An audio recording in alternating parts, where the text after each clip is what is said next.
Shalom sahabatku, kembali sebelum kita merenungkan kebenaran firman Tuhan di pagi hari ini, mari kita sama-sama berdoa.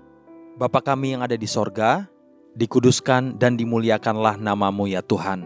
Kami berterima kasih untuk pagi hari ini, untuk nafas kehidupan yang masih Tuhan berikan untuk setiap kami.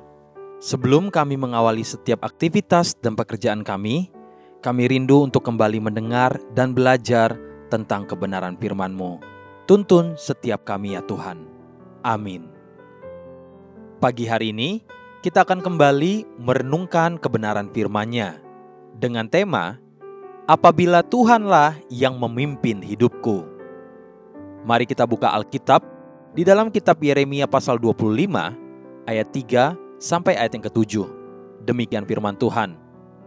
Sejak dari tahun yang ke-13 pemerintahan Yosia bin Amon, Raja Yehuda, sampai hari ini, jadi sudah 23 tahun lamanya, firman Tuhan datang kepadaku dan terus-menerus aku mengucapkannya kepadamu. Tetapi kamu tidak mau mendengarkannya. Juga Tuhan terus-menerus mengutus kepadamu semua hambanya, yakni nabi-nabi, tetapi kamu tidak mau mendengarkan dan memperhatikannya. Kata mereka, bertobatlah masing-masing kamu dari tingkah langkahmu yang jahat dan dari perbuatan-perbuatanmu yang jahat.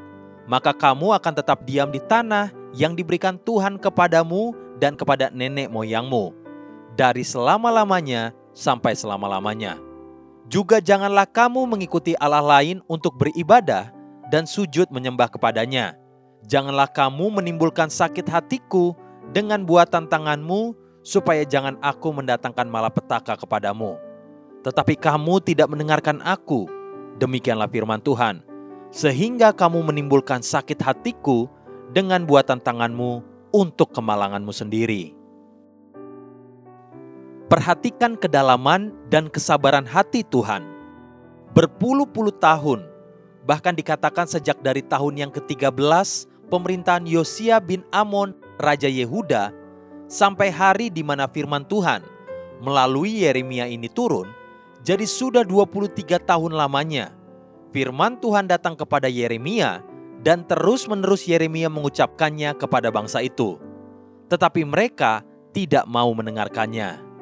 Juga Tuhan terus-menerus mengutus kepada mereka semua hambanya, yakni nabi-nabi, tetapi mereka tetap tidak mau mendengarkan dan memperhatikannya. Sekalipun mereka keras kepala dan degil, Tuhan terus-menerus mengingatkan mereka akan kejahatan mereka, agar mereka berbalik dari cara hidupnya yang jahat. Melalui nabinya Yeremia, Tuhan terus-menerus berkata, bertobatlah masing-masing kamu dari tingkah langkahmu yang jahat dan dari perbuatan-perbuatanmu yang jahat. Maka kamu akan tetap diam di tanah yang diberikan Tuhan kepadamu dan kepada nenek moyangmu, dari selama-lamanya sampai selama-lamanya. Ada satu perkara yang sering kali kita abaikan dan kembali dinyatakan di kitab Yeremia ini. Coba perhatikan sekali lagi. Juga janganlah kamu mengikuti Allah lain untuk beribadah dan sujud menyembah kepadanya. Janganlah kamu menimbulkan sakit hatiku dengan buatan tanganmu, supaya jangan aku mendatangkan malapetaka kepadamu. Tetapi kamu tidak mendengarkan aku, demikianlah firman Tuhan, sehingga kamu menimbulkan sakit hatiku dengan buatan tanganmu untuk kemalanganmu sendiri. Saudara akan menemukan kebenaran ini. You become like what you worship. Engkau akan menjadi serupa seperti yang engkau sembah. Kejahatan bangsa Yehuda ternyata tidak berjalan sendirian. Kejahatan itu berjalan seirama dengan penyembahan yang mereka lakukan terhadap ilah-ilah buatan tangan mereka sendiri. Seringkali kita tidak menyadari pribadi atau perkara-perkara yang kita idolakan, nyaris seperti kita sembah, akan menjadi blueprint yang menjadi destiny atau langkah tujuan kita.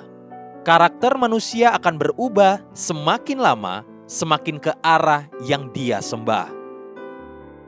Perhatikan pola hidup kita masing-masing. Siapakah atau apakah yang kita sembah? Siapakah yang mengatur langkah-langkah hidup kita? Apabila Tuhan yang mengatur semua itu, maka Dia dan firman-Nya jugalah yang akan menjadi panutan dan teladan bagi hidup kita. Haleluya. Sahabatku, mari kita sama-sama berdoa. Terima kasih Bapa Surgawi untuk banyak kesempatan yang masih Tuhan ingatkan buat setiap kami, terlebih buat firman-Mu hari ini. Kami mau terus memimpin hidup kami ke dalam kebenaran-Mu, sehingga Engkau yang menuntun kami ke dalam rencana-Mu ya Tuhan. Amin. Jesus loves you and so do I.